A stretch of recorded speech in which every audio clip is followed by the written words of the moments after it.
Hey everybody, welcome to Community Conversations.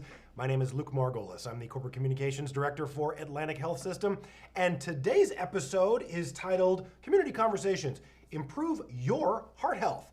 To help us do that, because you certainly don't want me doing that, that's for sure, is my guest for today's show, Dr. Joshua Weisbrot. He is a cardiologist with Morristown Medical Center, part of Atlantic Health System. Doctor, good to see you. Good to see you guys too. Thank you so much for having me today. Awesome. We're going to cover a little bit of ground, folks. But for those of you who may be new to Community Conversations, maybe you haven't seen one of our shows before, the doctor and I are going to chat for a little bit. This really is, though, very much a three-person conversation with you guys playing a role, too. In the chat thread along the side of the window there, if you hear something that you want a little more clarity around, or maybe you have a question, too, got to be on topic, though. Please keep it on topic. Feel free to enter it into the chat, and we will get to as many of those as we possibly can. We've solicited some questions from our audience ahead of time, too, so we got a couple that we can touch on to involve you guys right away, but certainly encourage you to reach out if you have any questions.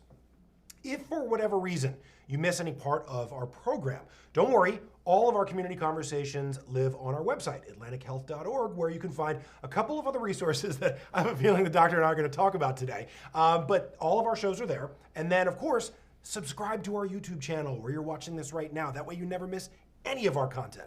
So, that all having been said, why don't we get to it? Sounds good. Okay. All right. So the title of our show, as I said, Doctor, is Improving Your Heart Health. I've got to believe there's a myriad of ways to do that and a myriad of things we're going to touch on today. But just to kind of start with an overview, are there, and this is actually one of the questions we got from our audience ahead of time, what are some of the simple thoughts you want people to keep in mind when we think about improving heart health? Yeah, no, absolutely. When we think about heart health and how people can improve their heart health, we look at a concept from the American Heart Association called the Essential 8. And of those 8, they divide them into 2 categories. The first category applies to everybody, whether they have a lot of risk, a little risk, and at all points in life and at any age. Those are the things that we think about as lifestyle things that people can do to improve their heart health.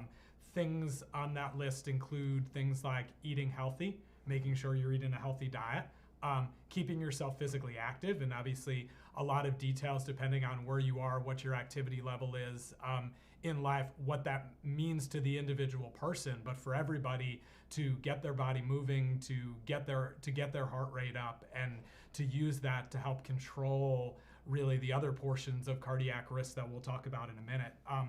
Certainly, if anybody's smoking, we want them to stop smoking. We want to encourage the people who aren't smoking not to pick it up as a habit, certainly a very bad habit, and that's one of the 8 things that we have on that list. And then the last, which is the newest one on that list, involves what we get asked about and talk about a lot in terms of a risk factor in the office. Managing stress, controlling stress, and making sure you get good and healthy sleep. And they actually expanded from 7 to 8 and included 8 on the most recent version of these risk statements. So sleep, while we've known for a long time has been a risk factor, has sort of made the marquee now in the landmark of things to watch out for. And I sort of, when I talk about that, include stress and managing stress along with sleep, which we know can be a risk factor for really all sorts of both cardiac and other disease states when people are trying to keep healthy. I would imagine the pandemic, from a stress-related standpoint, and even activity too, I'm sure has been quite a challenge for some people, for sure. Yeah, absolutely. I think we're seeing people who have taken the pandemic, and some of them who've gotten great motivation for it, and some people who used it as motivation to get them healthier, and a lot of people, as you're pointing out, and probably more, who with a lot of stress weren't able to do those things, and now sort of both trying to catch up as they get back in to see their doctors again, as they catch up on the health maintenance topics that during the pandemic maybe weren't on the front and center. It was sort of, we've got to get by, and also using these lifestyle factors to get themselves healthy again, get themselves motivated again. And I think you're right. I think stress management through what was a difficult time for just about everybody is really, really important. So we're hoping that we're coming to a time now where we can use that, understand it, and use it to help get ourselves healthy. And then there's the other side of it, right? So those are the 4, and in that area, people have a lot of control. And my message there is, when I see people in the office, is We want to talk about them. We want to mention them. We want to see where people can improve. But most importantly, for me, it's about motivation, because while a doctor can help motivate you and get you there, so can your friends and your family, and finding a support group outside of the doctor's office. And while it's important for us to mention, we really want to get people hooked in with good support beyond the office walls as well. So we find that really, really important for people to have that support, both from the standpoint of stress management, but also healthy eating and regular activity, because those are really community things and things that usually involve more than one person, right, amongst families and friends. And then we look to the other side of the coin, and that's where I think about sort of cardiometabolic risk factors. And that's the area where it's right, we want to get control of our heart health, get control of our heart risk by understanding where we are on that spectrum and understanding what our risk is. And those are really the traditional heart risk factors that we look at, right? When we look at people, right, get your blood pressure checked. If it's not good, let's figure out how we can get it controlled, whether that's with lifestyle, whether that's with medicine. Get your cholesterol looked at, figure out based on your level of risk where your goals should be cholesterol-wise, and we've got a lot of tools to help figure out that risk and to help do that. And then the more metabolic factors, which we certainly as cardiologists lean on our help from the primary care doctors and the endocrinologists for these cardiometabolic risk factors that have a big impact on heart risk, a big impact on heart health, a big impact on overall health. But it's definitely a team game when we're talking about things like managing and monitoring blood sugars and diabetes, and managing and monitoring weight. And weight's one of these that we have some control over by the lifestyle factors, but we're learning more and more as a cardiometabolic risk factor, and metabolism and genetics play such a big role. And there's more and more that we can do to help motivate people to get that better. And even now with our metabolic programs and the endocrinologists, sometimes with medicines to help people who have trouble, even if they're doing everything they can lifestyle-wise. Something you mentioned there, the genetics portion of it, was a question that I believe some of our folks have had, and one that I'm curious about as well. The role that family history may play, because you may have some folks who were saying on those lifestyle things, check, check, check, check, I got them all figured out, but I'm still worried. Are things like family history a consideration? Yeah, no, it's a great question. So yeah, family history is really, really important, and especially when we're thinking about cardiac risk, right? When we think about risk of developing plaque, risk of having a heart attack, risk of having a stroke. The first question I ask when people come in, before I even ask them, right, what's your everyday life like? What do you do for exercise? What do you do for activity? Before I even walk into the room, we ask them, right, how's mom and dad? Had they had heart disease? Is it there? And it's one of the challenges, right? For a doctor, it's frustrating because it's easy to say, hey, these are the things you have to do. Here are the things that I can motivate you to do. It's not easy, and it's frustrating to some extent. And I share with the patients the frustration when they come in and say, Doc, I'm doing all of those things, and something bad still happened, or my numbers still aren't good, or my pressure's still high. And in addition to knowing the things we've got to watch out for, we've got to know our limitations, and we know lifestyle plays a really, really big part, and lifestyle is always plan A. But beyond lifestyle, we have a lot of tools now to help treat these things. But yeah, family history, while it's not included on that initial Essential 8, really is right there next to it. And certainly family history is something that we can quantitate to some degree. It's not just, is there any heart disease in your family? It's who had heart disease? How close were they? Was it first-degree relatives, mom, dad, brothers, sisters, or children? How many of them? What age did it come on? And those things all kind of go beyond the basics of, do you have family history of heart disease, to color our risk panel, and just like all those other risk factors, gets put in as a piece of the puzzle to, all right, where does that put you cardiac risk-wise? And then going beyond that to come up with a treatment plan to say, well, because of that, we need to be even better with our goals around mostly blood pressure, cholesterol, and all these other risk factors. Folks, as you're listening, I want to remind you, if you have any questions about any of the things we're talking about, please feel free to put them in the chat, and we will certainly try to get to as many as we can. I want to pick up on something that you were just talking about, this idea of building this puzzle. right? And seeing the different angles, because that's something we're trying to do for our audiences as well. We have, for folks who may not be familiar with it, we have something called a heart risk assessment on our website, which you can go and check out. And I guess that we can talk a little bit about that assessment and how it works, but are we able to draw a pretty clear picture? Can we fill the sides of that puzzle in pretty clearly with the methods and the technologies that are available to us these days? Yeah, we're good at assessing risk. We're not. Risk doesn't mean we're perfect, right? Right. Risk has a lot of statistics in it. Right. But you're right. Our health system has developed using some of the tools out there, and really an amalgamation of a few tools that are out there in order to try to make it even more personalized, right? Not just, we took data from the American Heart Association, we took data from Framingham, which are some of the big databases that we use when we're talking about cardiac risk, but we kind of looked at the entire landscape out there, and we said, okay, we've got this data from the Framingham data set. We've got this risk calculator from the American College of Cardiology and the American Heart Association.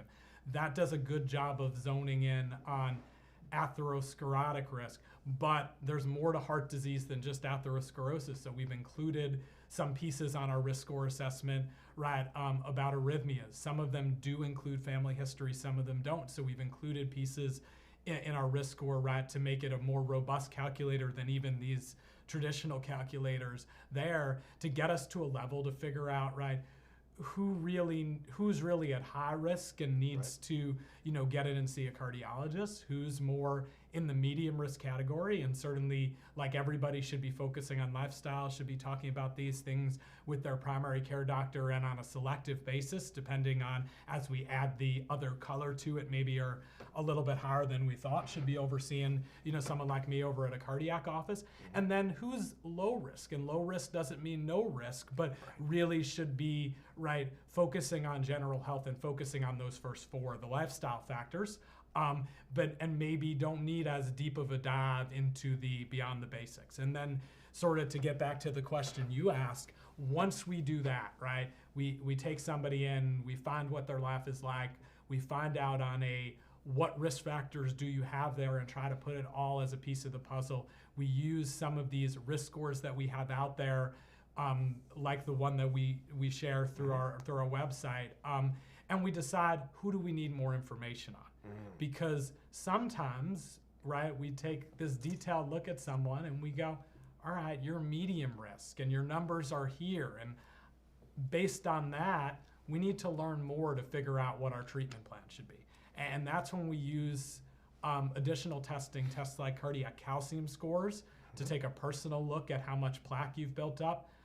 Sometimes other tests to be sure, wait, you're really high risk. Before we get into what's your risk, we've got to make sure that there's not something wrong now. So let's really get a look at your heart. Let's do a stress test. Let's do a heart CT. Let's do an echocardiogram. Let's see where your heart is now before we delve into the focus now. What's my heart risk? Well, let's make sure there's not something wrong. Something happening at the moment. And people who are high risk, oftentimes that's the first step is, all right, let's peel it back. Are you okay now? We check that. Now we can really get into, all right, we know you're at some risk. How do we manage all those risk factors? But we want to make sure that you're okay before we start. And sometimes that's really the focus of our first visit. But all those things fit together and are important.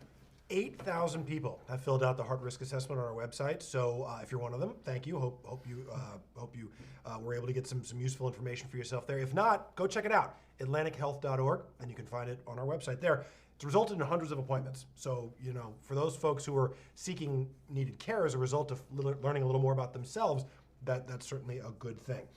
You mentioned calcium scores.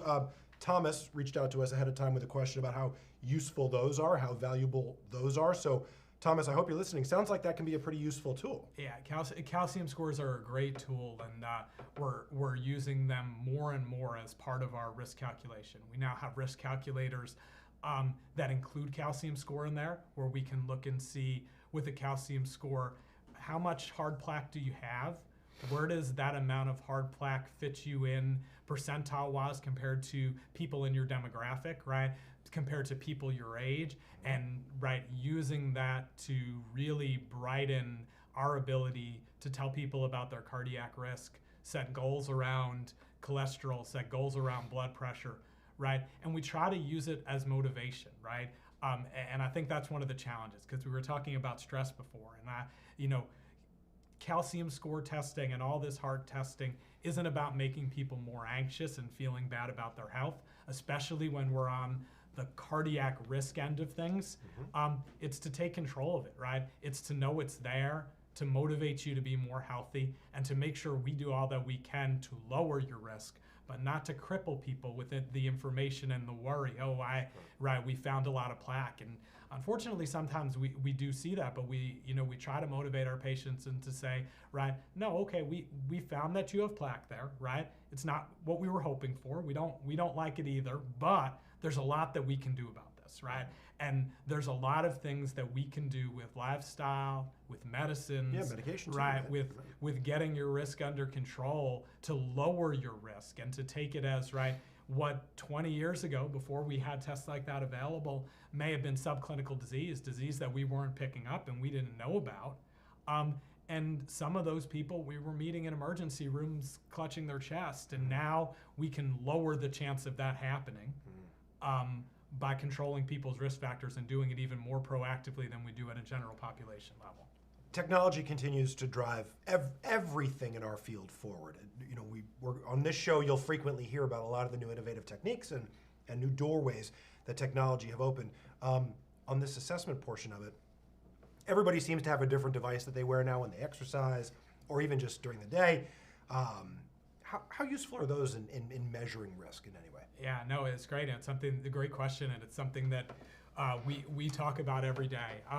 I think, one, we're still learning. They're new, and they're technology. There are some spaces where the use is well studied and well classified, right? So one of the things I talked about was blood pressure. Home resting blood pressure monitoring. If any of my patients are listening, they know I talk about this all day.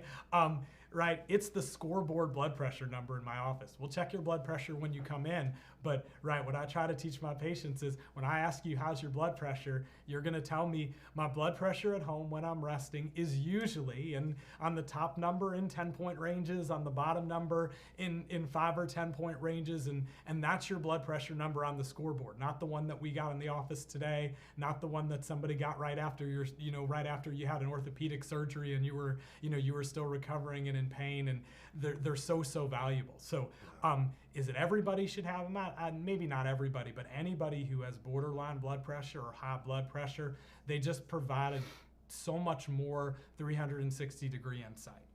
So for blood pressure management, they're great.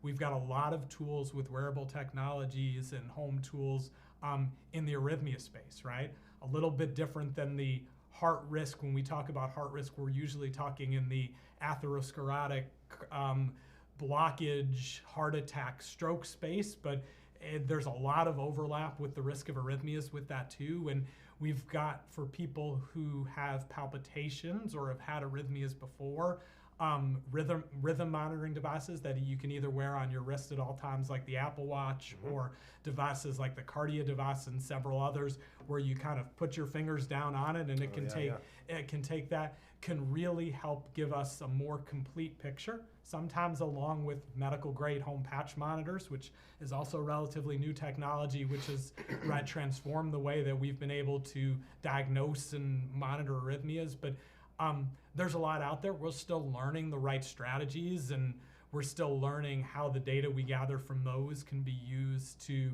affect medicine choices and things like that. But there's a lot of research ongoing in that space, and we're already integrating that information that people bring to us from their home monitoring with those sort of devices. And then a lot of the home monitoring devices or wearable technology that we have out there, like the first four, the lifestyle end of the cardiac risk, they're motivational, right? I don't know how many of my patients come in and say, right, I've got this fitness tracker that I wear on my wrist. It said I was only doing 5,000 steps a day. I heard that 10,000 is better, and now when I go to the bathroom, I go to the further bathroom, and I'm up to 7,000. And now that the weather's better, maybe I'll make 10. And we hear that every day for people. So I don't know this improves your health, but I think for a lot of people, they can provide motivation to improve their health. We hear from a lot of folks, I hear from a lot of physicians who come on the show and talk a lot about how, we really have to avoid this syndrome of folks saying, I just don't want to know. I don't want to know, I was living my whole life peacefully, not knowing, and I don't want the stress of having to know whether or not I've got these issues. But and we always encourage folks to push past that, because we can make a difference for people. It sounds like once you have a sense of what your risk factors are, we have tools and tricks to help mitigate that risk. Sounds like time can be really your friend here if you're aggressive about pursuing this knowledge soon. When you know early, time is on your side. Right. Just like everybody talks about in smoking, and it's a pretty established concept of pack years. The same applies for high blood pressure. The same applies for high cholesterol. Right, the risk of cholesterol and blood pressure isn't about minutes or days. It's not what's my blood pressure now, what's my cholesterol now. It's what's it been over 5 and 10 and 20 years. And there's growing consensus in the cardiology community that the goal for managing risk is going to be detecting this stuff early and in the right people intervening early. But I understand where patients are coming from when they say there's stress and anxiety with knowing. Right. There's stress and anxiety of the medicalization of the right? I have this diagnosis of, whatever it is there. And I think to some degree, we also have to be weary as, right, the pendulum shifts to, right, earlier diagnosis, earlier testing in selected individuals, is making sure we're selecting the right individuals. And right, all of these tests, and especially when it gets beyond just tests and risk assessments for treatment, I'll tell you, right, I know the cardiologists that I work with and the cardiologists I know, we're careful, right, and we're thoughtful. And it's not you come in and we give you a medicine to take. It's a risk assessment, and I've done risk assessments, some of them based on the heart risk assessment that we have on this, based on referrals from our primary care physician, and someone comes in and I say, here's your level of risk. I want you out there exercising. I want you eating healthy. You don't need any medicines right now. So just because you come into the office doesn't mean you're going to leave with a prescription, doesn't leave with, you're going to leave with more medicine. Everyone's going to leave with motivation to live a healthier life. That's our goal. A lot of these people are going to motivate me because they're doing such a good job. And sometimes I see someone go, wow, that's interesting, and to tell the next person, not that person was, but I heard someone tell me this. Isn't this such a great idea? Yeah, sure. I'm going to try it. Maybe you should. So, to some degree, especially on the lifestyle end, we learn how to motivate people from the people that we see. But I think the message is important because of that medicalization is knowing your risk doesn't mean going on medicine.